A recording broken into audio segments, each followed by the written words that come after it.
Women are incredible imitators. Women like to live through one another and take on each other's aesthetics and ways of being. This is one reason why entire billion-dollar industries exist to serve women. Think fashion, lifestyle, beauty, because women naturally inspire each other, and there's nothing wrong with that. We start to have a problem though when imitation replaces a woman's self discovery. That happens because a lot of women don't know how to integrate their unique personality. When we talk about an interesting personality, people tend to imagine someone loud, widely seen, a main character type ish person. But that's the furthest thing from the truth. Personality is the fullness of who you are, it's the visible way you express your inner life. Let's talk about three things that destroys your personality. The first thing that destroys your personality is lying. I don't think we are truly prepared to consider how deeply lying has been ingrained into women. Many women are socialized to conceal or deny their genuine preferences, feelings, their desires in order to be accepted. The very fabric of womanhood, upheld by society, has been woven with lies. There are lies about what goals women should have, lies about how women should age, lies about what women should tolerate in relationships, lies about how women are supposed to care for themselves. We've been fed so much lies about what womanhood is supposed to look like. And so, when a woman falls short of the expectations created by those lies, it creates deep shame within her. This then makes her conceal the truth of her personality in order to blend in with others. So she starts to lie about what she likes, about her emotions, lying that she is not hungry when she is, saying she doesn't mind when she does, in fact, mind. Many women you admire who are unforgettable have gone against the grain and stood up for the truth of who they are, even when it doesn't allow them to blend in. The second thing that destroys your personality is your lack of boundaries. I want you to picture a woman, fictional or real, it doesn't matter. Picture this woman whom you think has unforgettable personality, a woman you find interesting and memorable. What comes to mind? Usually, it's a woman who has principles.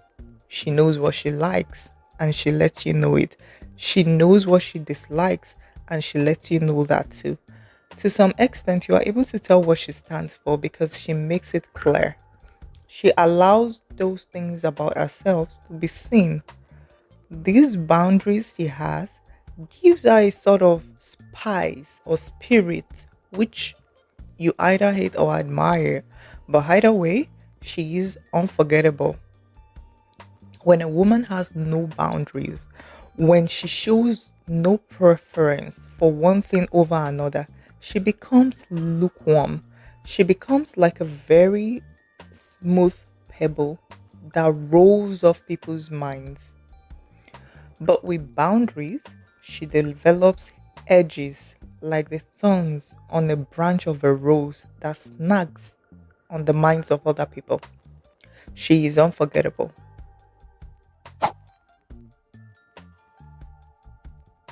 The third thing that destroys your personality is your passivity. There are messages floating around that encourage passivity in women as though having no strong preferences and no clear position is the highest expression of femininity. This is also one of those lies that women are fed about womanhood. Very little destroys personality faster than being passive. There is a level of spirit required to show yourself to people, to speak the truth, to say what you will and will not condone. When you are passive and constantly going with the flow without expressing that spirit of truth within you, you become forgettable. It also places a cognitive load on other people because they are constantly being asked to make decisions for you. Where should you eat? What do you want to do? What do you think? And then your answer is always, I don't know, or whatever you want. It may seem to you like you are easygoing, but over time, that can become exhausting for other people. Passivity is dangerous for you as a woman because it prevents you from fully using your powers of discernment. So, how do you integrate your personality? Let's talk about three ways. The first is to speak the truth. You have preferences, you have raw thoughts, you have ideals. Speak the truth about them, especially when it is safe to do so. As you begin speaking the truth, you will discover and develop even more preferences. It is an interesting journey to go on with yourself. Speaking the truth means allowing parts of your personality that you have hidden in the shadows to come into the light. And often it is those very parts you are ashamed of that makes you interesting to other people. Maybe you have a strange sense of humor, you have unusual opinions, you feel intensely about certain things. Maybe you have a particular way of saying the word. Let these be seen little by little. At worst, it causes a little discomfort. At best, it deepens your relationships because people now have the opportunity to know you. Speaking the truth brings hidden parts of your personality back into the light, and healing happens in the light. The second way is to set boundaries. When you are open about what you like, what you don't, what you allow, and what you want, your personality starts to integrate. You become memorable because now people can make intentional choices about how to engage with you.